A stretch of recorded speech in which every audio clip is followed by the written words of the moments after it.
Esta é a historia dunha noite que empezou en celebración e rematou en traxedia. O ambiente festeiro inunda as rúas de Vigo.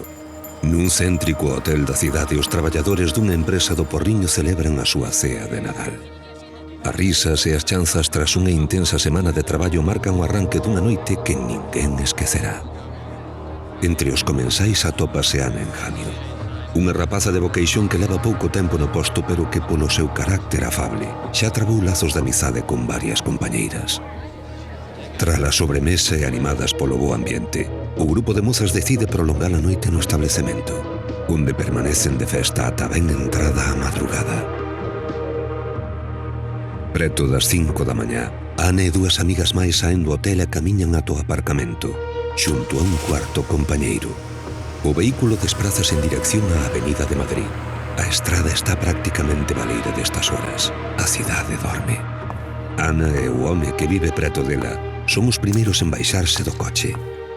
A moza despídese cun sorriso e avanza cara ao portal do seu piso. Será a última vez que a vexan con vida.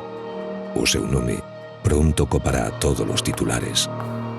Ana percorre os poucos metros que a separan do seu edificio. Pero unha figura sorprende cando está a piques de chamalo ascensor. A violencia imponse e os berros de Ana pérdense na noite.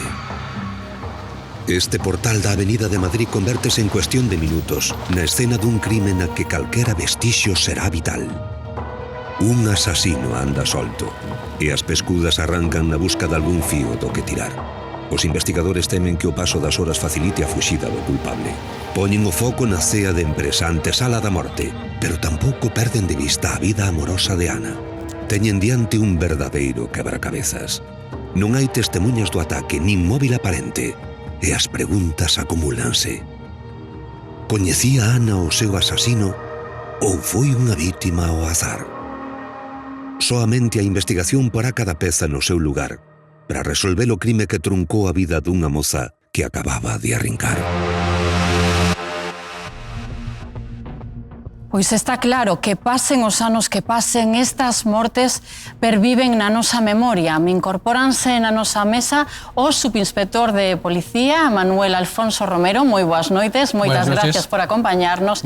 E a forense Berta Rodríguez. Que tal? Boas noites. Moi boas noites. En primeiro lugar, eu quero lles explicar que imos a poñernos un pouco nos zapatos dos investigadores para ir paso a paso vendo o traballo que eles realizaron ata chegar a dar co culpable de este crime. Por eso será fundamental a mesa que acabamos de construir, non?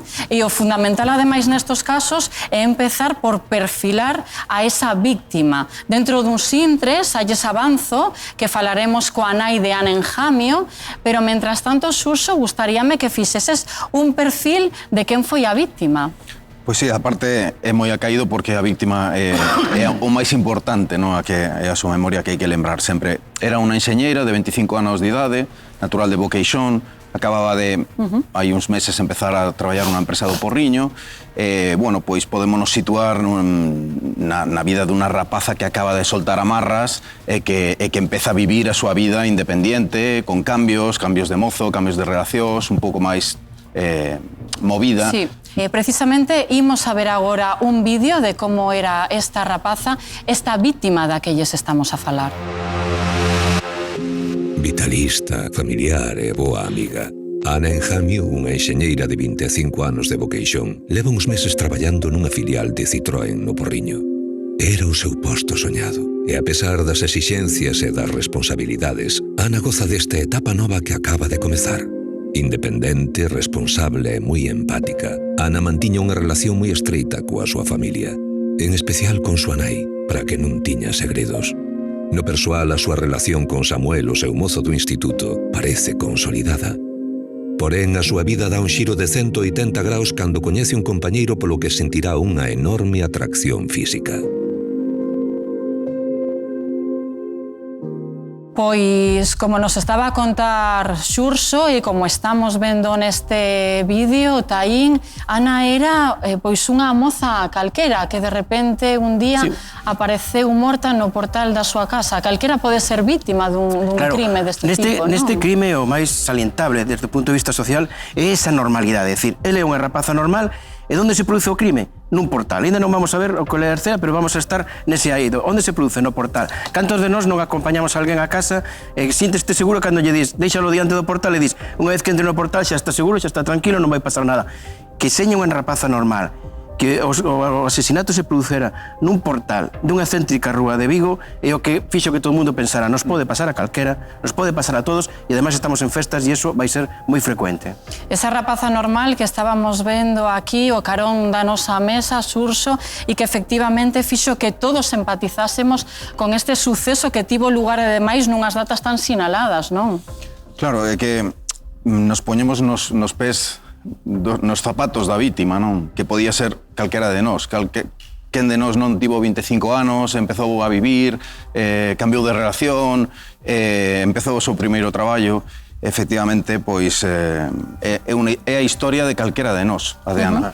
Unha rapaza que, ademais, bueno, como dicía o noso vídeo e como estamos avanzando na nosa mesa tamén, nos últimos meses da súa vida, así que viveu algúns cambios, algunhas mudanzas, e unha delas, precisamente, levounas a ese piso, a ese portal, onde acabou perdendo a vida. Este é o escenario do crime do caso Ana Enjamio. Dende a chamada ao 091 ata a chegada das primeiras patrullas á Avenida de Madrid pasan pouco máis de 3 minutos. Os primeiros axentes en pisar a escena do crime só poden confirmar a morte de Ana e acordoar o portal para preservar todos os indicios posibles. Descríbena como caótica, desordenada e extremadamente violenta. Xunto á moza acoitalada e abandonada nun charco de sangue, atopan o seu bolso e a súa documentación ciscada polo chan, pero nin rastro do teléfono, nin da arma do crime.